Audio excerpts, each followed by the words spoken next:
Boa tarde, meus amigos. Para mim é uma grata satisfação estar aqui de retorno no GPEC. Eu acredito que pelo horário deve ser a segunda vez. Então, para mim é motivo de grato júbilo. Eu sempre gosto de me lembrar de Cair Bachutel, que ele dizia que ninguém vem ao templo doutrinário primeiramente para dar. Então eu me sinto exatamente assim no GPEC, beneficiada por termos a oportunidade de, durante uma vida tão atribulada, entrarmos em contato com os ensinamentos de Jesus e sermos motivados a aplicá-los no nosso dia a dia. Agradeço, portanto, a Ele em primeiro lugar, rogando ao Pai que nos cubra com a sua santa paz e proteção, e agradeço a presença de todos vocês que se disponibilizaram hoje para ouvirem os ensinamentos. O tema que eu escolhi para essa tarde, eu acredito que não poderia ser mais pertinente para a loucura que temos observado na sociedade atual. Eu chamei de "A minha paz eu vos dou", que na verdade é um trecho de uma frase que o próprio Cristo enunciou. Porque nunca nós tivemos tanta necessidade de paz interior. Acontece que há uma paz que provém de Deus, uma paz do Cristo, uma paz dulcificante e a única verdadeira, e o mundo tenta nos oferecer também outro tipo de paz. Eu me refiro à paz dos tranquilizantes, dos remédios para dormir, sem nenhum demérito a essa medicamentação, porque esses medicamentos, principalmente os de origem psiquiátricas, eles são muito válidos e podem inclusive salvar vidas, se conduzidos através de um tratamento sério e responsável por um profissional qualificado. Mas o que nós temos visto é uma relativa facilidade de aquisição desses medicamentos e até a nossa automedicação por incúria e por uma sede incontrolável de nos apaziguar. Se nós observarmos um cemitério, veremos aparentemente defuntos descansando em paz. Mas nós que temos o conhecimento da doutrina espírita, sabemos que não é bem assim que se dá na verdadeira vida, no mundo espiritual. E muitos daqueles que nos precederam não se prepararam adequadamente para essa viagem para o mundo espiritual e passam por tormentos e aflições que muitas vezes nós cultivamos, primeiro através dos nossos próprios pensamentos, depois através das nossas ações equivocadas que vamos colecionando a partir do tempo. Então, a proposta aqui é justamente trazer esses conceitos para que a gente possa refletir, porque ainda há tempo para nós. O nosso poder de mudança é no tempo presente. O passado, a lei de causa e efeito, será responsável por dar os seus desdobramentos. Mas no tempo presente, eu posso inclusive amenizar as minhas dores futuras, através de todo o esforço de boa vontade que eu empregar fazendo bem, exercitando o amor. Não foi outra a lição que Jesus nos deixou. E é por isso que eu começo essa fala me lembrando do primeiro capítulo da célebre obra Boa Nova, pelo espírito Humberto de Campos. Humberto de Campos vai dizer que naquela época, quando Cristo veio encarnando na Terra, sem a menor necessidade, porque por ser espírito puro, tendo alcançado a perfeição máxima relativa que é dada ao homem alcançar, ele veio imensamente por amor.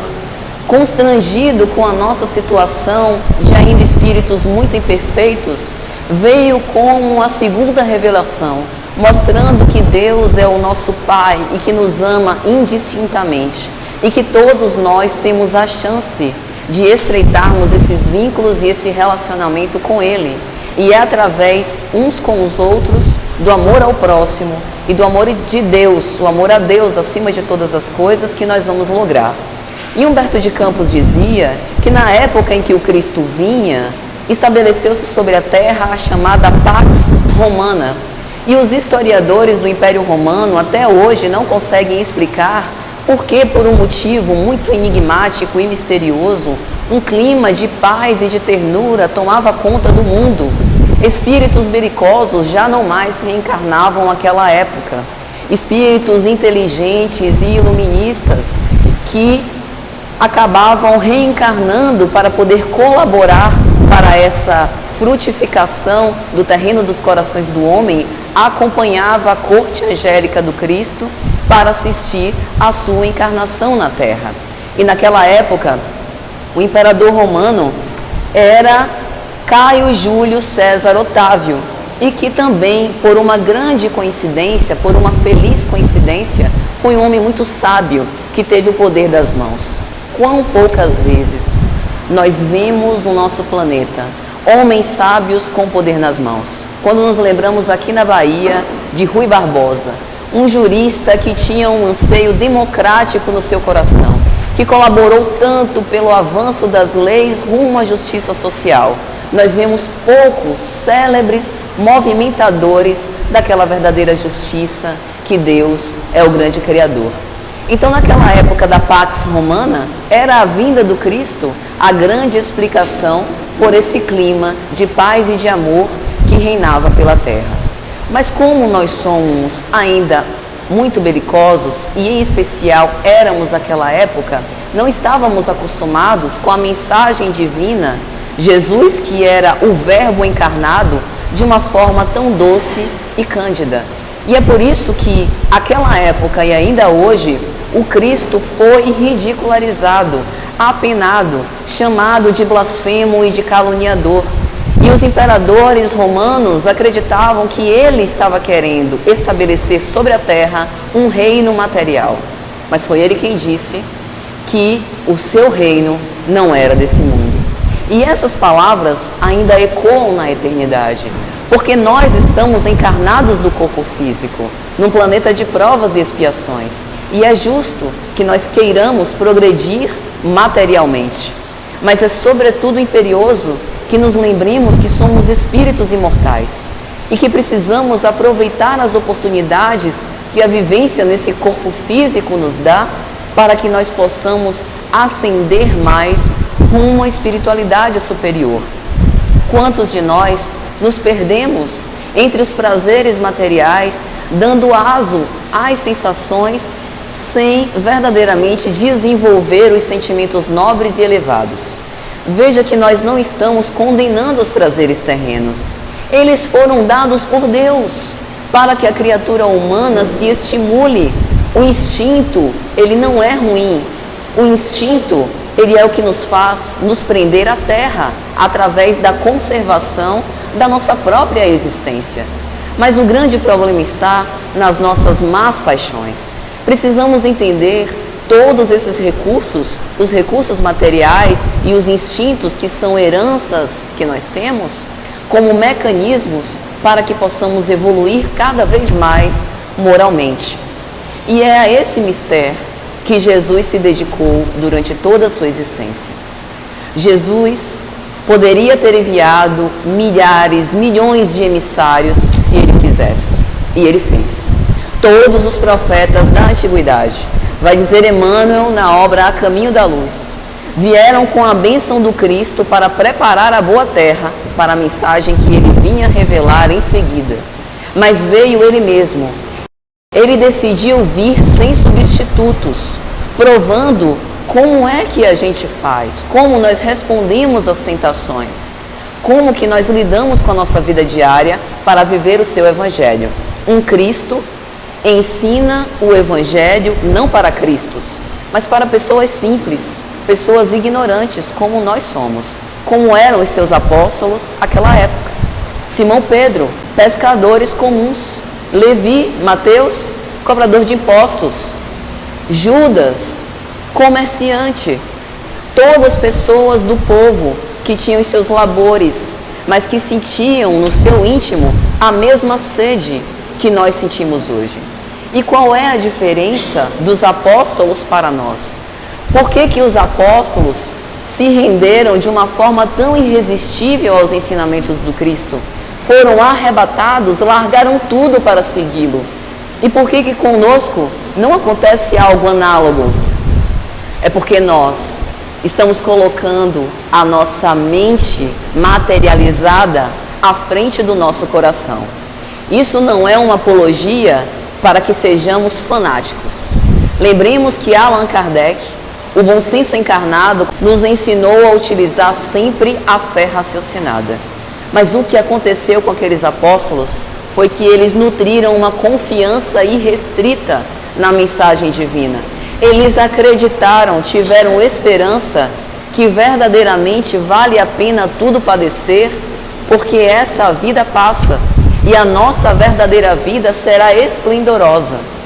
O maior de todos, o sol de excelentíssima grandeza, o Cristo que fincou os pés na terra, abandonou a convivência com os gênios e com os anjos para estar conosco, chafurdando seus pés na lama onde nós estamos.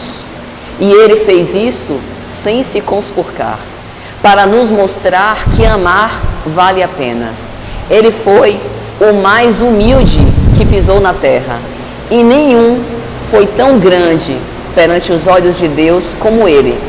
E ele não teve nenhuma predileção.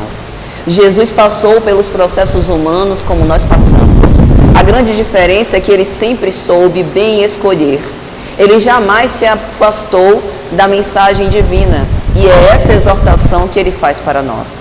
Se nós queremos paz, nós precisamos aprender a viver de acordo com os desígnios de Deus. Isso nem sempre será legal para a nossa situação atual. Às vezes os nossos desejos serão contrafeitos. Deus nem sempre irá fazer a nossa vontade, mas acreditem, isso é para o nosso bem. É a mesma coisa dos nossos filhos, quando são muito pequenos, que gostariam de passar o dia inteiro comendo doces e nós fazemos as negativas, por amor a eles, para preservar-lhes a saúde. De forma análoga, Deus também de vez em quando aplica-nos correções, não para nos punir, para nos culpar, para nos amordaçar, mas Ele faz isso para nos mostrar que o nosso comportamento está equivocado. Quando às vezes também nós constrangemos os nossos filhos, até colocamos de castigo, conversamos com carinho, mostrando a eles que aquele é um mau proceder, na intenção pura e sincera que eles mudem de conduta. E é exatamente isso que Deus faz, de uma forma muito mais perfeita, é lógico, do que a gente faz com os nossos filhos. Então veja que nós padecemos de sofrimentos e de infelicidade porque nos afastamos desses desígnios. E que contrassenso que é, porque quando nós oramos o Pai Nosso, entregamos a Deus a outorga para fazer da nossa vida o que Ele quiser, que seja feita a vossa vontade, assim na terra como nos céus. Ele tem a sabedoria e o amor infinito, portanto ninguém melhor do que Ele seria responsável por tomar as decisões, mas nós precisamos acatar, porque a nossa visão é muito limitada, estamos presos no presente, vendo apenas o momento, e o momento pode ser de uma dor quase insuportável. Mas nos lembremos que para transformar a pedra bruta em joia rara, ela se submete ao crisol, ela se submete à lapidação. E a lapidação é um movimento quase torturante, mas no final ela está reluzente, pronta para embelezar as mais belas moças da sua época. A sua missão foi concluída. Algo análogo acontece conosco como espíritos. E foi no Evangelho de João, precisamente no capítulo 14, versículo 27, que Jesus disse: deixo-vos a minha paz eu vos dou, mas não vou-la dou como o mundo dá. Não se perturbe, nem se intimide o vosso coração. E ainda querem dizer que a linguagem de Jesus está ultrapassada, presa só àquela época.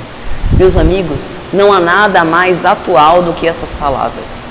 Veja como o mundo tenta nos mostrar que quem segue o caminho do bem está indo na contramão da modernidade. Às vezes o movimento contrário é tão grande que às vezes a gente até se embaraça e se pergunta: será que eu estou errado e todo mundo que está certo? Há uma grande inversão de valores, uma grande dose de intolerância. Não podemos mais esperar, não podemos mais nos frustrar, que queremos reagir contra os nossos semelhantes. Estamos, acaso, esquecidos da paternidade divina que instituiu a fraternidade universal? Mais uma vez, recorrendo ao Pai Nosso. Pai nosso, que estais nos céus, Se o Pai é nosso, Ele é meu e é seu também. Isso significa que a pessoa que eu detesto é o meu irmão, por mais difícil que seja de acreditar nisso.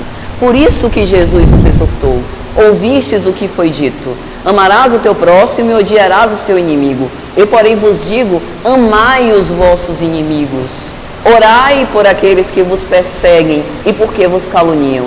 E não foi por outra razão senão porque todos estamos doentes. Estamos num planeta que é uma escola bendita, que temos essas oportunidades de ter as experiências para evoluir. Mas não nos enganemos, nós não estamos reencarnando no meio de anjos. Tirando os espíritos de outras esferas que estão reencarnando para nos ajudar, como está na obra Transição Planetária de Manuel Filomeno de Miranda, a maioria de nós somos imperfeitos em processo de aperfeiçoamento ainda muito longo.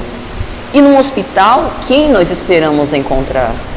Além de poucos médicos e algumas enfermeiras, pessoas que têm as suas mazelas.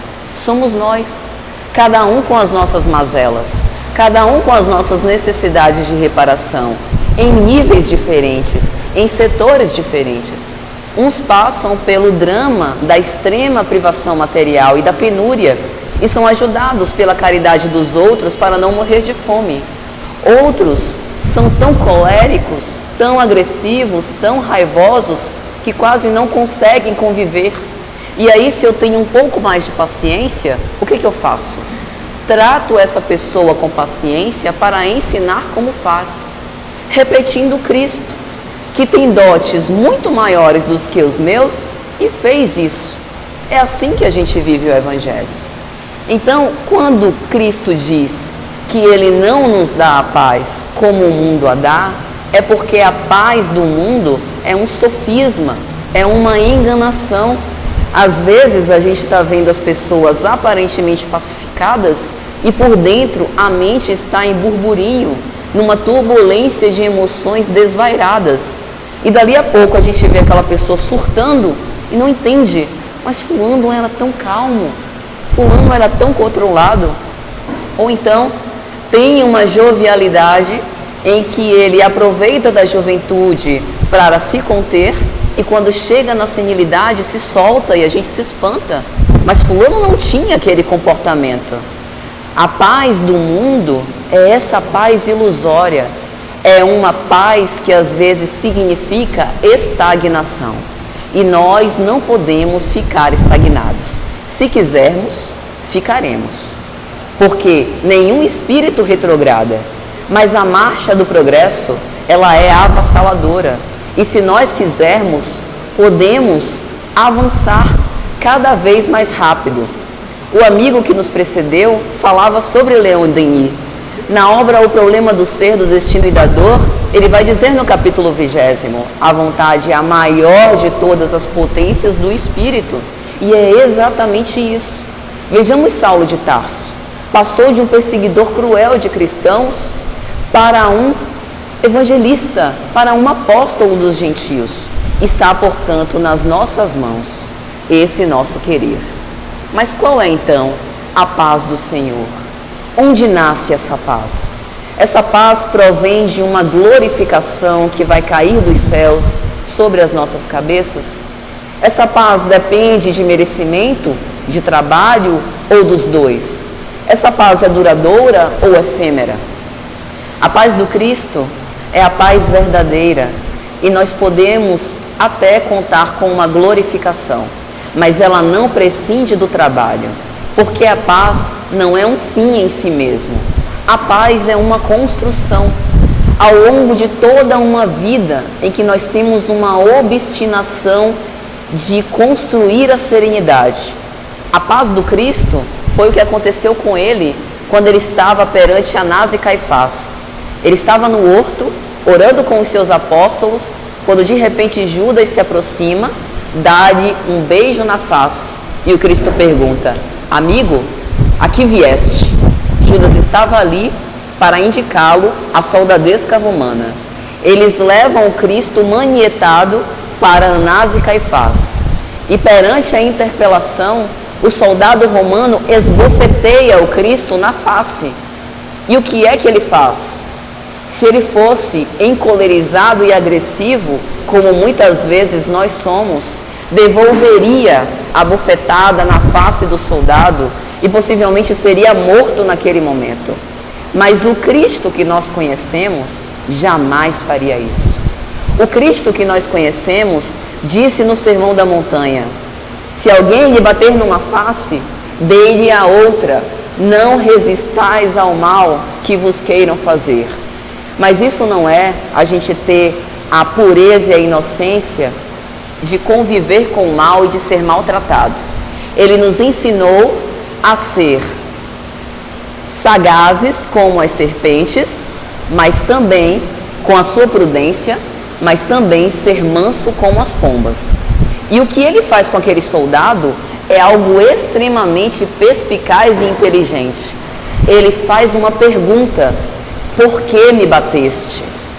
No momento em que alguém nos agride, é humano, é instintivo a nossa tendência a reagir.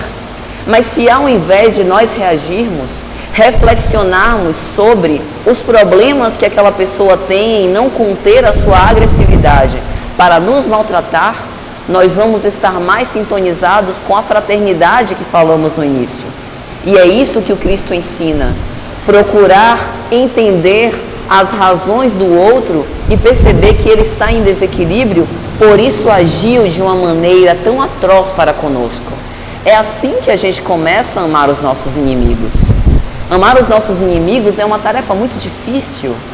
Como é que nós podemos desenvolver um sentimento sublime por alguém que nos desperta asco e repugnância, respeitando em primeiro lugar, sabendo que essa pessoa tem o direito concedido por Deus de ser feliz, e não agindo como ele age, agindo como Jesus agia, dentro daquilo que nos é possível nesse momento. Vamos observar, fazer uma psicologia de Jesus. O que é do Cristo que eu já consigo fazer? Eu já consigo tratar bem as pessoas? Eu estou num bom caminho para o amor. Porque o primeiro passo para o amor é o respeito para com o outro. Se eu destrato as pessoas e acho que estou amando Deus acima de todas as coisas, eu devo estar equivocado. O que do Cristo eu consigo fazer além disso? Eu consigo me sensibilizar pelo caído do chão e dar do que eu tenho para que ele possa sair um pouco daquela situação de penúria, para que eu possa amenizar a sua situação. Portanto, o que eu faça? Viver o Evangelho de Jesus é aplicar esses conhecimentos na nossa vida diária do jeito que dá. E é assim que a gente vai construindo a nossa paz. Porque quando a gente faz o bem, a gente recebe um benefício imediato, que é se sintonizar com a lei divina, e isso já nos traz uma satisfação íntima. É um tesouro imperecível que jamais deixa de existir, que os ladrões são incapazes de roubar e que as traças não destroem com a morte. É patrimônio nosso. Cada renúncia santificante que nós formos capazes de lograr vão ser virtudes conquistadas que levaremos para a eternidade. E é assim que nós vamos construir essa paz com Cristo. Veja que não é só isso que ele diz. Jesus faz um apelo: não se perturbe. E o que é que nós temos visto hoje? Um total esquecimento a esse apelo. Estamos nos perturbando, vendo a situação desastrosa na TV, nas mídias sociais, na nossa vida cotidiana, e até nos perguntando para onde é que a gente está indo. Vendo essas cenas de violência, os desastres coletivos que nos ferem a sensibilidade, que nos tocam o coração, é lógico. Mas nós não podemos duvidar que Jesus está no leme, como diz Bittencourt Sampaio. Ele está governando os nossos destinos. Nós não podemos duvidar do que nós estudamos na doutrina espírita. Está lá em O Livro dos Espíritos. A guerra é necessária, porque nós somos ainda imperfeitos. E é uma forma que nós temos de representar esse instinto que ainda fala muito alto por nós. Mas à medida que vamos evoluindo, elas vão se erradicar e desaparecer sobre a Terra. Os flagelos destruidores, a lei de destruição, ela faz parte de uma regulação da harmonia. Mas que nós não sejamos os autores do escândalo, porque há flagelos destruidores que vêm da providência, mas há outros que são fruto da imprudência humana. O escândalo é necessário, mas ai do escandaloso. Mas a nossa função como cristãos é não duvidar, saber que mesmo diante de um panorama tão conturbado, está tudo certo e caminhando para um planeta de regeneração. Porque se nós, que temos esses conhecimentos, um conhecimento que muitos dos nossos irmãos lá fora não têm, estamos nos perturbando, ao invés de sermos colaboradores da construção do reino de Deus sobre a terra, seremos os perturbadores. Deus quer que tenhamos as nossas mãos laboriosas e coloquemos ela à disposição para a construção do reino de Deus sobre a terra, no coração de todos os homens. E para que a gente possa fazer isso, nós temos que nos afinar com essa lei divina. Do contrário, seremos como folhas secas, sussurrando ao sabor do vento. Para quem não sabe onde ir, qualquer caminho serve. Mas nós sabemos, porque nós temos o nosso guia e modelo, e não podemos jamais nos esquecer, portanto, de Jesus. E ele fala mais uma coisa: não se intimide o seu coração. Às vezes, o mundo tenta nos intimidar. Mas como você é bobo, indo às 3 da tarde para o GPEC, assistir palestra espírita com tanta coisa para se fazer, nós estamos escolhendo a melhor parte. Não é pela oradora, é pela mensagem. A mensagem divina é alimento sublime para as nossas almas. É de onde nós poderemos aurir os recursos para andar sempre com perseverança e caridade. Vejam o nome dessa casa. O nome do GPEC sempre me chamou muito a atenção. Grêmio Espírita, Perseverança e Caridade. São as duas principais valências que nós precisamos desenvolver para viver bem, ter perseverança, ter esperança e unir essa esperança ao trabalho incansável, sem nos intimidar. Nós estamos num planeta cuja psicosfera ainda é de imperfeição. Somos todos médios, em maior ou menor grau, porque sentimos a influência dos espíritos, seja por uma intuição, seja através do sono em desdobramento. E qual será o maior tipo de influência que deve se acercar de nós, como se fosse uma tempestade a nos envolver? Influências ainda perturbadas. Se nós não acendermos esse farol no interior dos nossos corações, com essa certeza absoluta na mensagem divina, facilmente seremos intimidados. Mas está no nosso querer. Se nós quisermos, sempre, através da oração e através de uma conduta moral elevada, estaremos conectados à espiritualidade superior. Mas essa conexão não se faz apenas nos templos espíritas, se faz dentro de casa. Quando meu filho, depois de um dia inteiro, que eu já estou cansada do trabalho, me pega pelas pernas e me chama para ver o novo desenho que ele fez. E aí ele conta a descrição daquele desenho 10 vezes. E eu 10 vezes digo: ô meu filho, que coisa linda, você vai ser o maior desenhista do mundo quando você crescer. Sabe o que é isso? Viver o Evangelho de Jesus. Porque é dentro de casa, às escondidas, sem Big Brother, sem câmera, para registrar aqueles momentos. Os olhos de Deus, numa expressão figurada, observam todos os nossos passos. E quanto maior a renúncia, quanto maior o esforço para que a gente faça aquilo, maior, portanto, o nosso mérito. Viver o Evangelho é no trabalho. Eu cumprir honrosamente o meu horário, se eu tiver um horário pré-determinado de trabalho, não procrastinar as minhas tarefas, fazendo aquilo que me foi designado e até mais, com proatividade, ajudando aquele que me empregou. Porque é graças a essa atividade profissional que eu desenvolvo os meus patrimônios intelectuais, que eu levo o sustento para a minha casa e para a minha família, e no meu trabalho eu também estou crescendo. Veja que em todas as circunstâncias a gente pode crescer. E no trânsito, como nós somos intolerantes, se tem um movimento um pouco mais reduzido à minha frente, para eu não ser obrigada a reduzir a velocidade do meu carro, eu mudo de faixa. E às vezes eu nem olho direito, porque eu não estou me importando com quem vem atrás. A minha pressa é de passar rápido. Para onde a gente vai com tanta pressa? É verdade que o relógio está correndo. E a cada minuto nós vamos tendo momentos preciosos para a nossa evolução. Mas nós precisamos entender que evoluir não é uma maratona para ver quem chega no pódio primeiro. Todos nós chegaremos no pódio.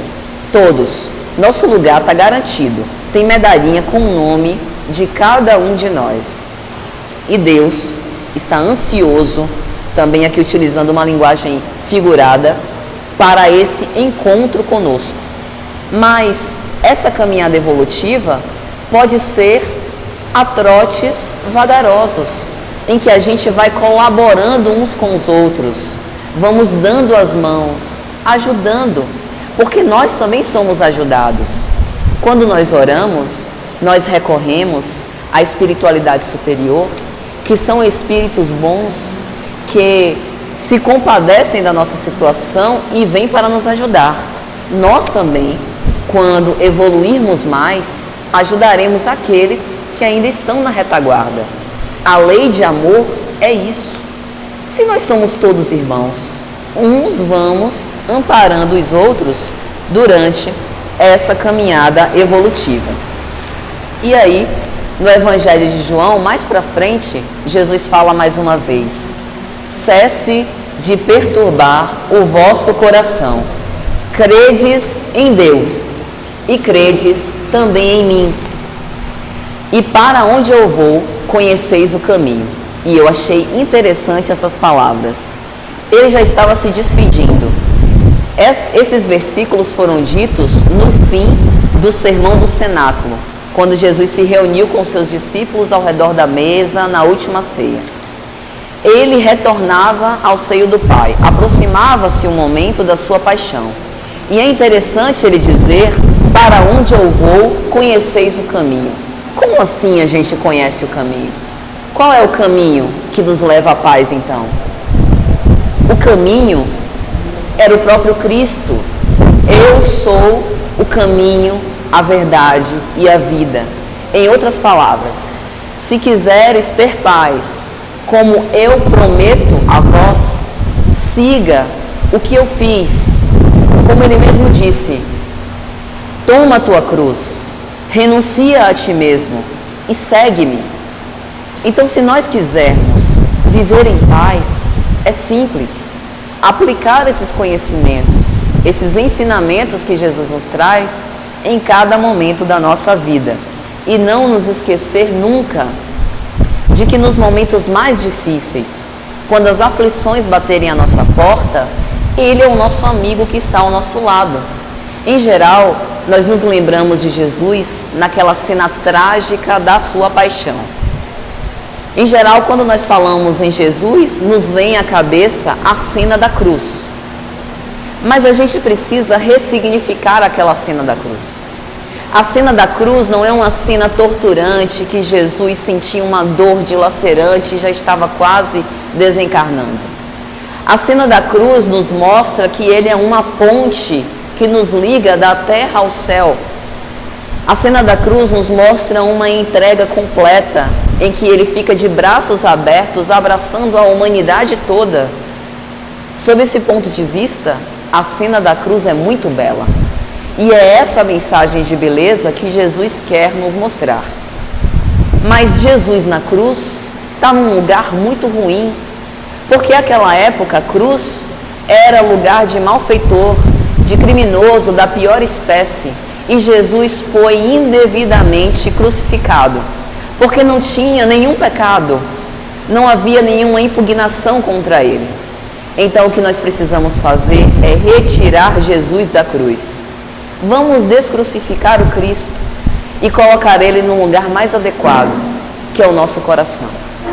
O nosso coração é um terreno que nós vemos esmerando ao longo do tempo para cultivar bons sentimentos.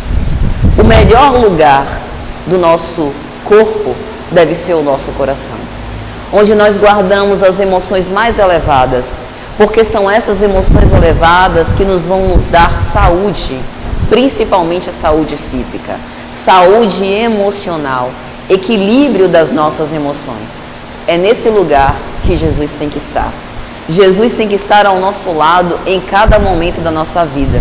Quando nós estivermos comemorando as felicidades e as alegrias do mundo, nós precisamos nos lembrar dele, num ato de gratidão, agradecer pelas dádivas, porque nenhum de nós tem conquistas sozinho, nós não estamos sozinhos.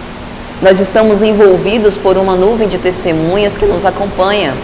E eu não estou falando só de espíritos imperfeitos, estou falando também da nossa família espiritual, dos espíritos amigos, os nossos amores que não puderam reencarnar agora, mas que nos seguem de longe.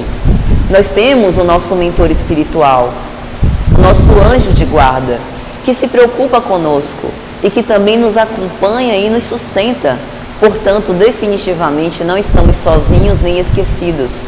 Mas quando a dor afligente bater a nossa porta, através de diversas circunstâncias da vida, a perda de um ente querido, uma doença como um câncer, um desemprego, uma dificuldade mais complicada, nos lembremos do capítulo 6 de O Evangelho segundo o Espiritismo, o Cristo Consolador.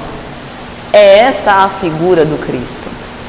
Mas ele não é um consolador como a nossa mãe, que dava o colo para a gente e que fazia carinho na nossa cabeça. Ele não é só isso. O Cristo Consolador é muito mais do que isso. Ele nos mostra que a nossa dor é instrumento de perfeição e que se nós soubermos suportar as dificuldades transitórias que passamos, galgaremos patamares ainda melhores de evolução. O Cristo Consolador disse para a gente o seguinte: vinde a mim, todos que estáis cansados e oprimidos, e eu vos aliviarei. Portanto, nós precisamos recorrer mais a Jesus. Temos orado pouco. Precisamos nos conectar pensamento a pensamento com Cristo e com a sua lei divina. E isso vai nos dando paz, porque vai asserenando as nossas emoções perturbadas. A gente vai deixando de ter medo, vai deixando de se revoltar e de brigar uns contra os outros e vai estimulando a compreensão. Tudo isso Jesus um dia nos disse. E no mesmo Evangelho de João, mais para frente, ele vai falar: eu sou o caminho, a verdade e a vida. O mundo nos oferece muitos atalhos. Há caminhos muito fáceis no mundo. Se eu quiser ser rica e poderosa, eu posso. Mas, pelo mundo, muitas vezes eu precisarei contrariar a minha ética e os meus valores morais para conseguir. Mas às vezes no mundo a gente também progride de acordo com a ética elevada, principalmente através do estudo e do trabalho. E às vezes nós temos esse reconhecimento em relação aos nossos esforços e crescemos. E aí quando a gente observa uma pessoa que nos parece muito boa, cumpridora dos ensinamentos de Jesus, e vemos ela em tantas dificuldades, nos perguntamos: ué, mas ela não está vivendo a lei moral cristã? Por que essas dores ainda a afligem? Deus escolhe as melhores provas para nós.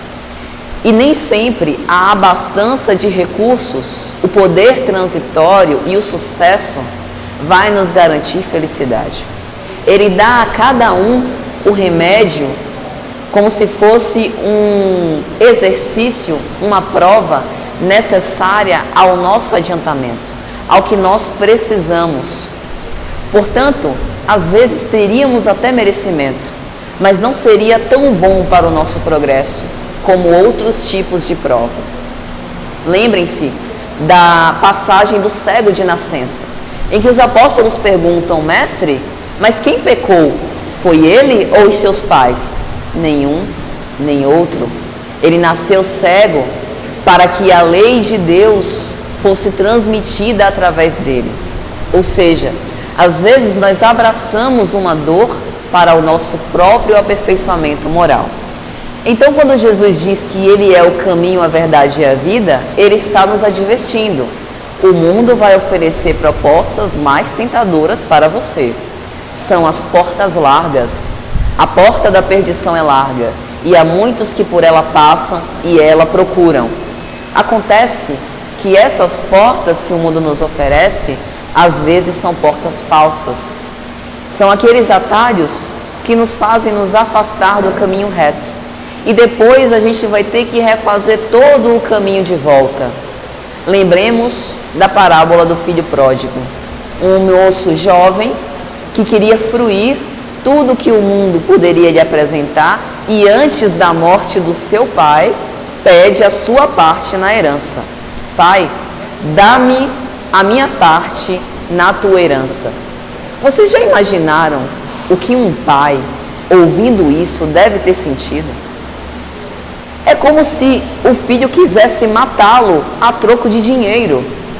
E o que é que esse pai faz? Dá.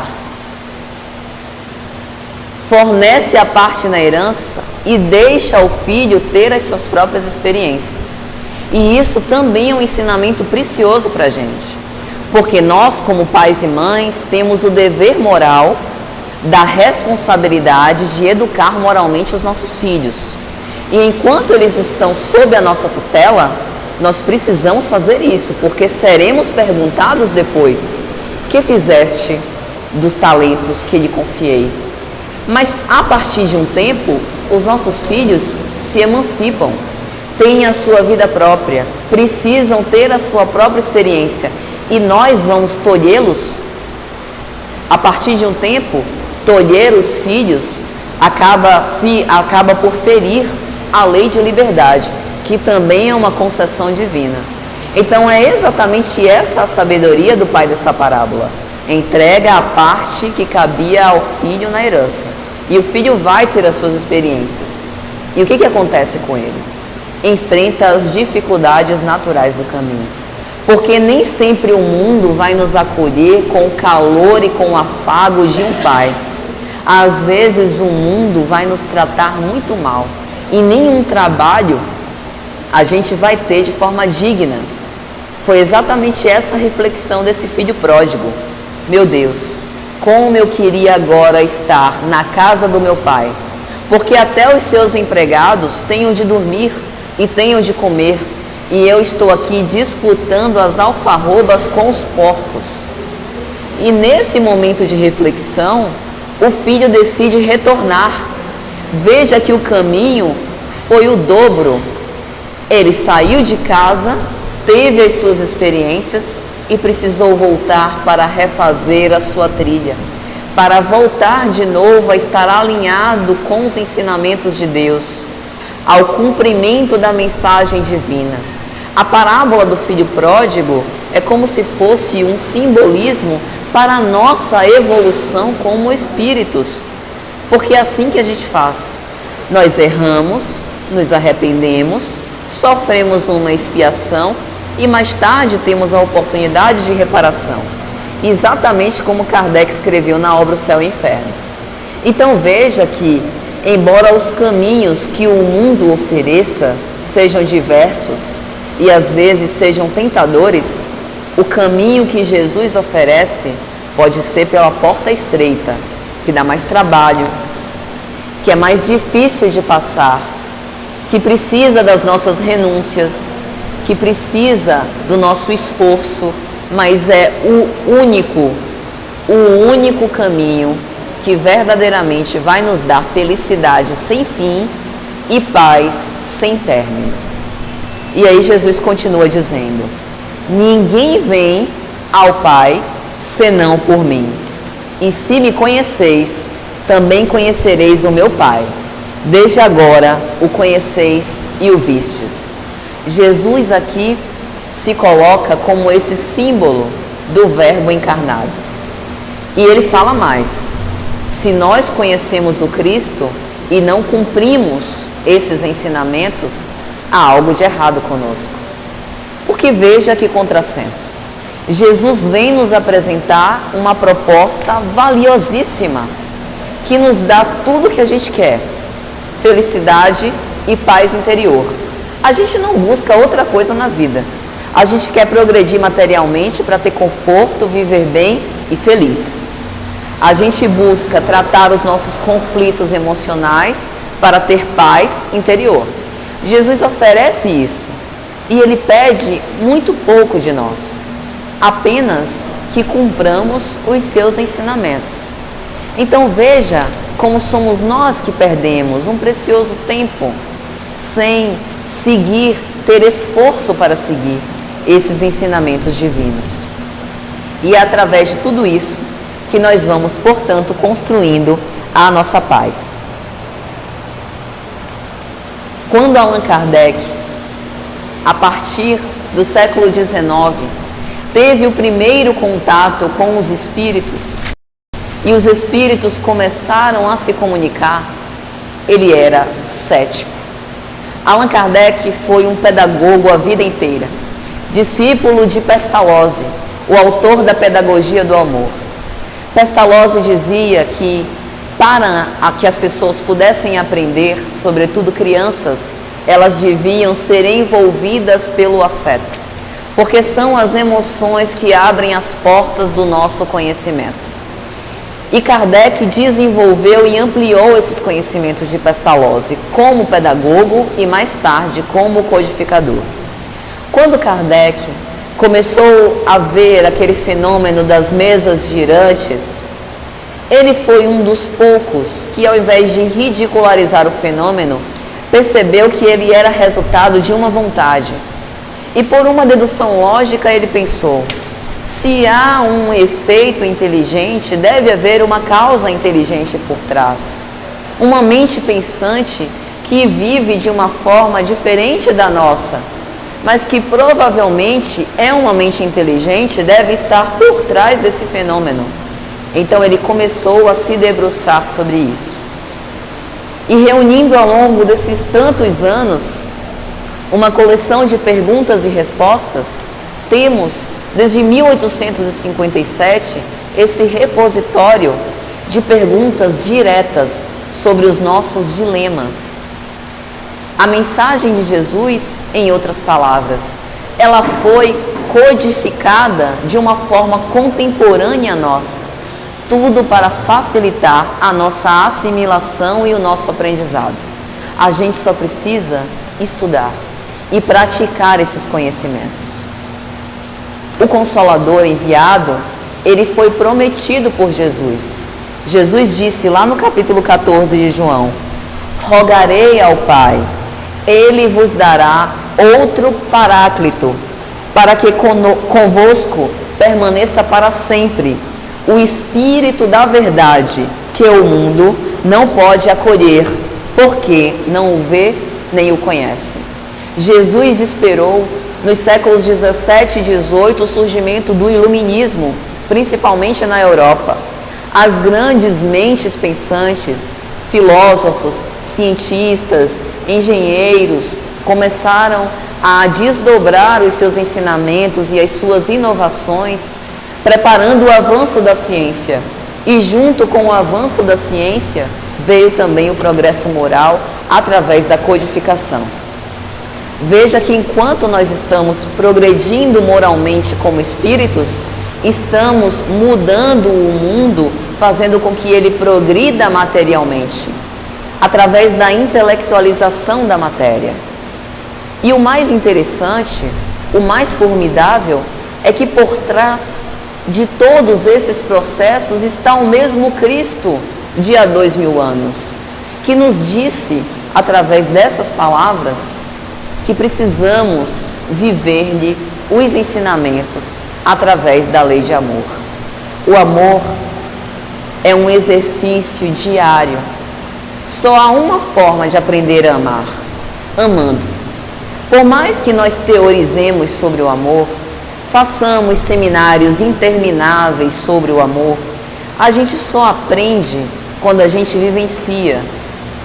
E mesmo que eu ainda não consiga, ou ache que não consiga, desenvolver sentimentos tão elevados e sublimes por alguém, que eu comece na tolerância e no respeito com o outro, convivendo bem com os outros. Nós estamos aqui não para censurar os outros, não para julgar ninguém, porque nós temos os nossos delitos. E quem é que nos julga? Só Deus pode, porque só Deus conhece todas as dimensões das nossas realidades. Quando nós observamos o outro, mesmo que em erro, mesmo que equivocado, a gente está olhando aquela situação de um prisma muito limitado. A gente não conhece a história pregressa daquela pessoa e as razões pelas quais ela está cometendo aquelas ações. Nós estamos aqui para nos ajudar. Isso é caridade. Estamos aqui para dar ao outro o melhor que a gente tem. Se o melhor que eu tenho é ser paciente, que eu não fale nada e só escute. Coloque os meus ouvidos à disposição para um desabafo. Isso muitas vezes livra as pessoas de cometer um ato deslocado, pelo menos naquele momento. Eu tenho também que resgatar do outro aquilo que ele tem de melhor, sem apontar-lhe as falhas, registrando aquilo de positivo que ele tem, porque todos nós temos as nossas virtudes. E assim a vida fica muito mais fácil, fica muito mais aprazível. E nós colocamos um olhar otimista perante cada experiência que a gente tem. Porque tudo que nos acontece, de tudo isso, a gente sempre pode tirar um aprendizado.